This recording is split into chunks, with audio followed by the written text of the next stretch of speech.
আসসালামু আলাইকুম দর্শক, আজকে খুবই মর্মাহত এবং খুবই হৃদয় বিদারক ঘটনা দিয়ে আজকে আমি যেই টপিকসটা শুরু করব সেটা হলো আপনার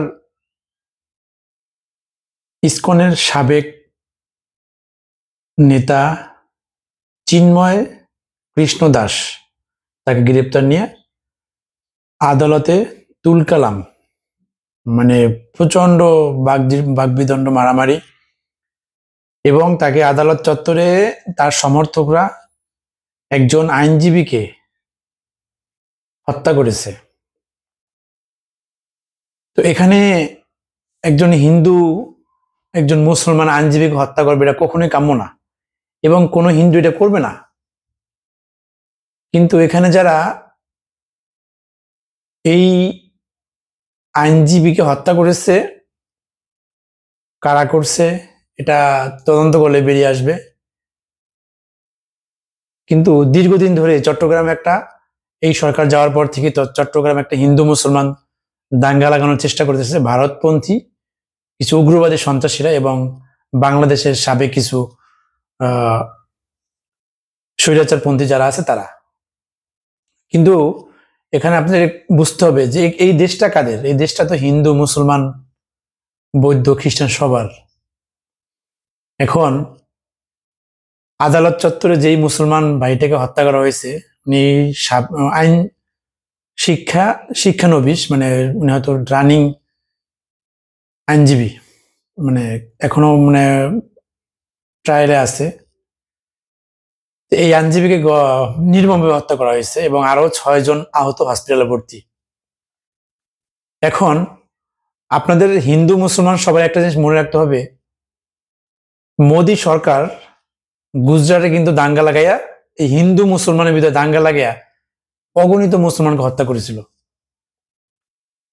এখন দীর্ঘদিন মোদীর উগ্রবাদী আচরণ এই এশিয়া মহাদেশটাকে অস্থিতিশীল করে রাখছে, এবং এমনকি ভারতেও দেখেন গত পরশুদিন একটা মুসলমানদের ধর্মীয় উপাসনালয় মসজিদ, 100 বছর পুরনো মসজিদ, এইটাকে বানাইছে যে এটা নাকি আপনার হিন্দুদের মন্দির ছিল, এই কথা বলে ওখানে একটা দাঙ্গা লাগায়, একটা ক্যাচার লাগাই দিয়ে ওখানে প্রায় 5জন মুসলমানকে হত্যা করা হয়েছে। এই মোদী সরকারের লোকেরা করছে এটা।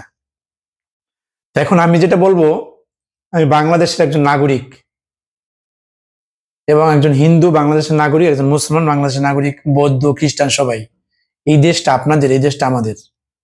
কিন্তু এই দেশটা চোরের না, এই দেশটা সন্ত্রাসীর না, এই দেশটা দুর্নীতিবাজ যারা লক্ষ লক্ষ টাকা পাচার করে বিদেশে আলিশান বাড়ি গাড়ি করছে তাদের না, এই দেশটা আমাদের।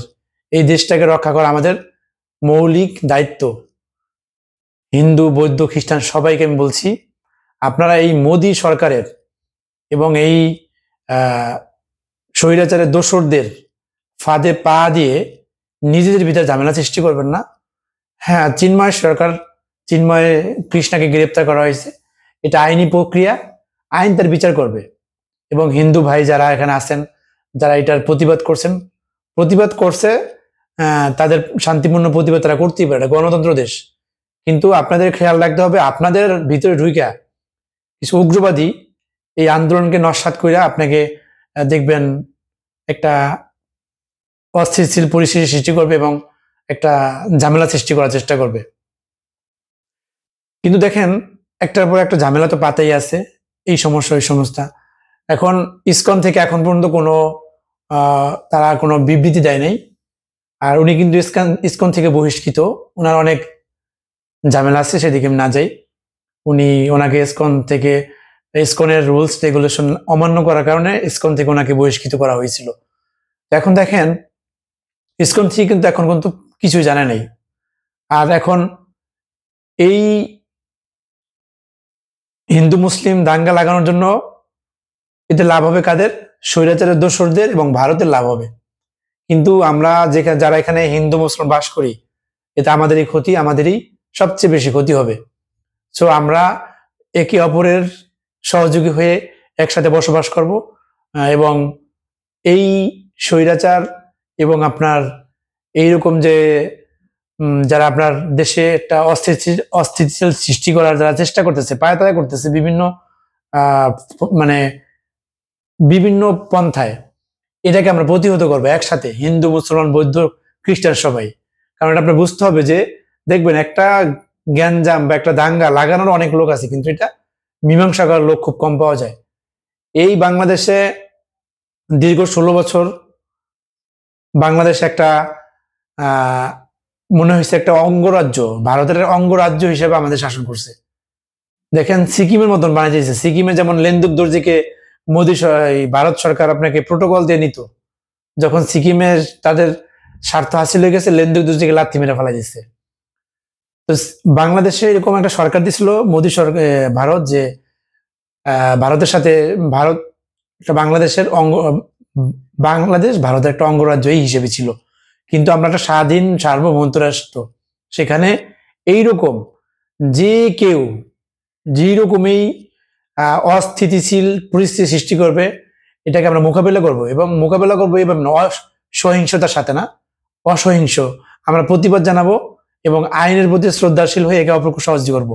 আমরা আইন নিজের হাতে তুলে নেব না। এই জন্যই আমি আপনাদের কাছে অনুরোধ করব, যারা আমাদের হিন্দু মুসলমান ভাই যারা আছেন সবাই সোচ্চার থাকেন। অপরাধ করলে শাস্তি সে পাবে, এটাই স্বাভাবিক, কিন্তু কোনো নিরপরাধ মানুষ শাস্তি পাক এটা আমরা চাই না, বা যারা হিন্দু ভাই আছেন খ্রিস্টান ভাই আছেন তারাও চায় না। তো এই দাঙ্গা লাগাইলে দেখবেন যে ভারতের লাভ হবে এবং ভারতের যারা এখানের স্বৈরাচার দোসর আছে তাদের লাভ হবে। আমরা যে জায়গা থেকে এটা প্রতিবাদ জানাবো এবং শান্তিপূর্ণ মীমাংসায় আসবো, কেউ যাতে আইন হাতে তুলে না নেই এবং এক ভাইয়ের হাতে আঘাতপ্রাপ্ত না হই। সবচেয়ে বড় কথা যেটা, যেই আইনজীবী মারা গেছে তার রুহের মাগফিরাত কামনা করছি এবং তার পরিবার এবং আত্মীয়স্বজন যারা আছে তাদের ধৈর্য ধরার তৌফিক দিক আল্লাহ। এই প্রত্যাশা আজকে শেষ করছি। আল্লাহ হাফেজ।